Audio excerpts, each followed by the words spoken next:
um filho amado por seu pai, um irmão invejado, um sonhador, um símbolo rasgado, uma cisterna vazia, um escravo no Egito.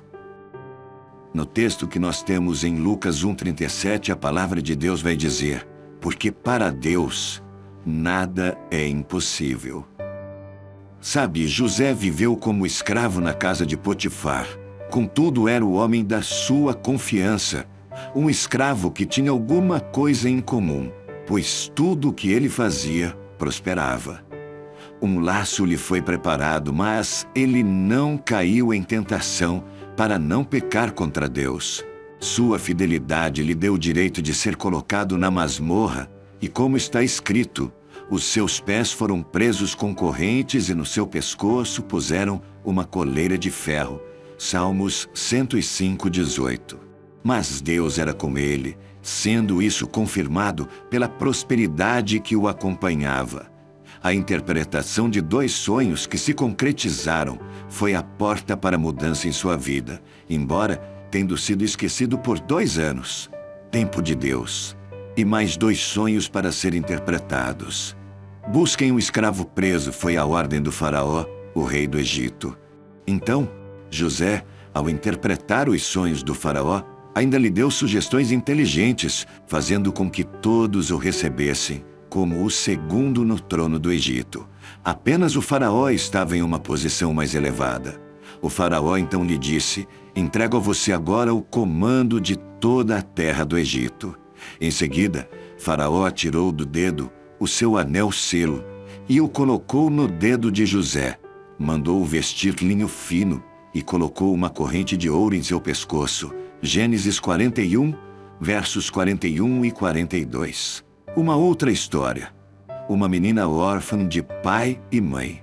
Um primo bondoso que a criou como filha. Uma cativa dentre o povo de Deus que fora levado para o cativeiro. Afinal, Ester ou Hadassah era uma escrava do rei Assuero, tal qual o seu primo. Ao sair a ordem do rei para recrutamento de moças candidatas ao trono que estava vazio, com a deposição de Vaste, lá foi a escrava. Seu tio não podia impedir. Escravo apenas obedece. Tendo achado graça diante de Hegai, foi agraciada com algumas coisas especiais. Acredite, Deus dá privilégios aos que o temem. Ele é fiel. Seguindo as instruções do amigo Hegai, foi ela levada ao rei após outras moças que não agradaram ao rei. Ester, porém, era diferente. Ela era amiga do amigo do rei, de quem conhecia muito bem o rei. Por isso a instruiu exatamente como ela poderia ser a escolhida. E foi. Um trono lhe esperava como esposa do rei. Amados irmãos e irmãs, embora sendo escravos, pois fomos comprados pelo Senhor Jesus, que nos libertou da escravidão do pecado, temos a promessa que um trono nos espera. Ao vencedor, darei o direito de sentar-se comigo em meu trono, assim como eu também venci e sentei-me com meu Pai em seu trono. Aquele que tem ouvidos ouça o que o Espírito diz à igreja. Apocalipse 3:21. A promessa do trono foi feita a uma igreja onde Jesus se encontrava do lado de fora, a igreja de Laodiceia.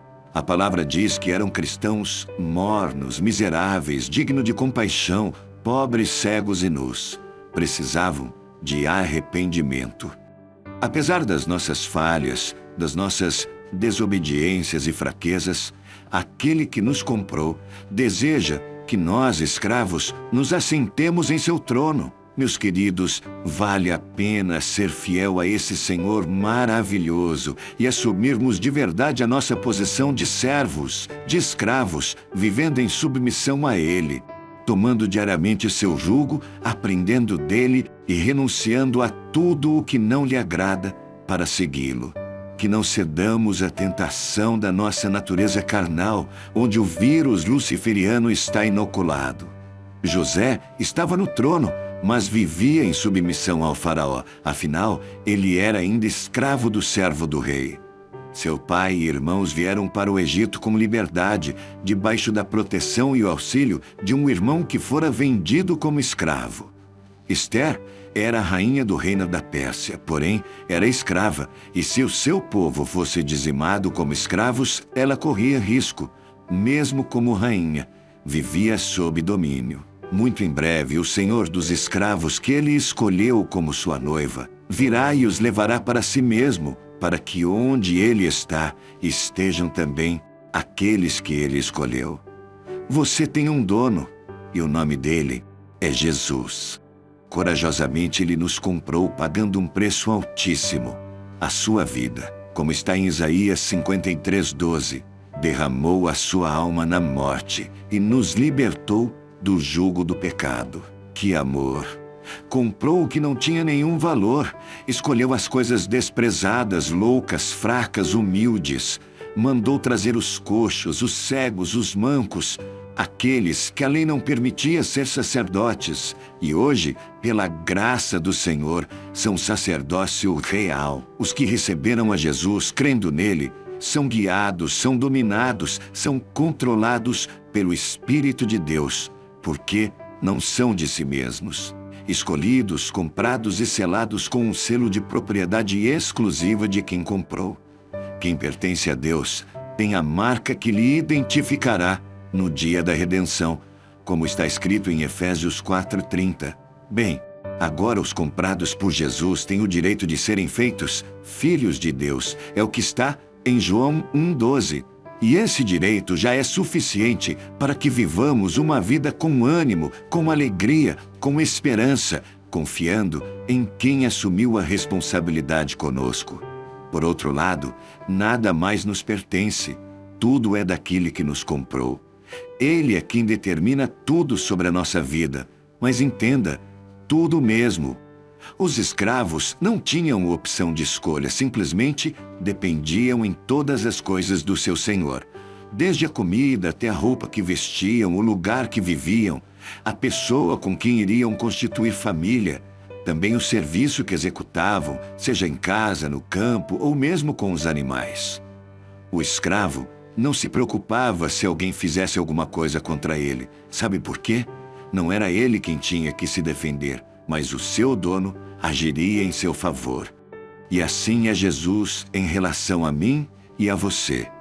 Amados e amadas, será que nos nossos dias todos os cristãos e outros reconhecem mesmo a sua posição, a posição de comprados, de escravos?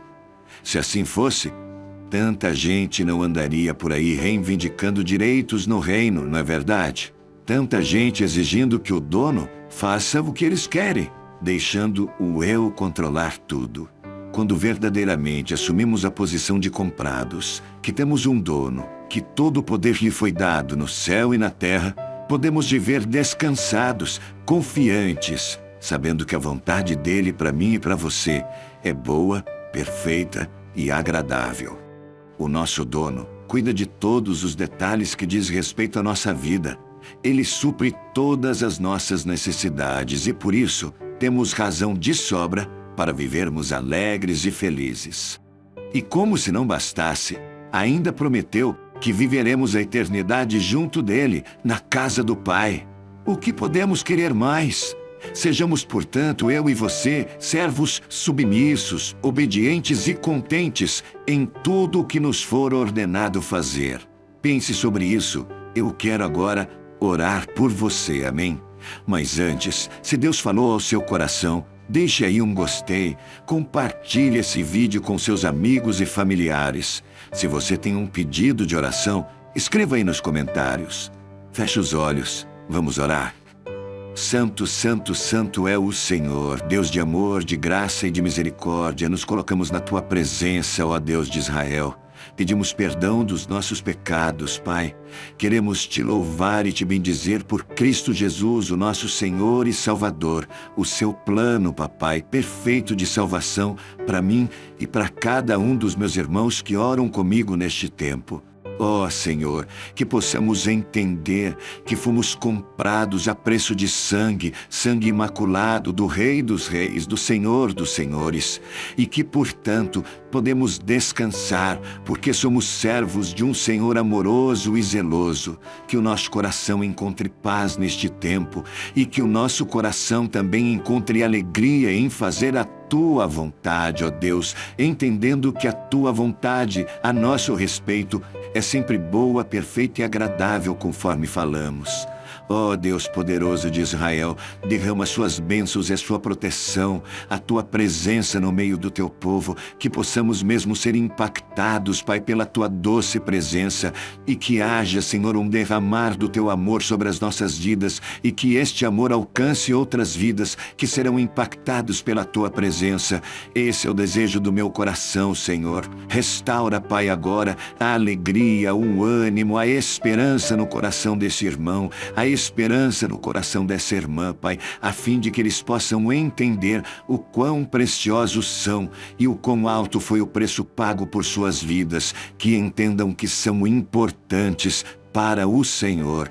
Ó Deus, dá-nos um dia na Tua presença, dá-nos um dia de paz e de vitória. Nós oramos agradecidos no poderoso, santo e único nome, nome que está acima de todo nome, no céu, na terra e debaixo da terra, o nome de Jesus. Amém e amém. Graças a Deus. Que o seu dia seja repleto de paz, alegria e muito ânimo. Se você tiver tempo para ver mais um vídeo, está aparecendo um vídeo aqui que também pode edificar a sua fé, a sua vida. Lembre-se de se inscrever no canal, ativa o sininho das notificações, clica no gostei, deixe o seu comentário. Isso é muito importante. E agora, fique com Deus. Eu tô indo com Ele também.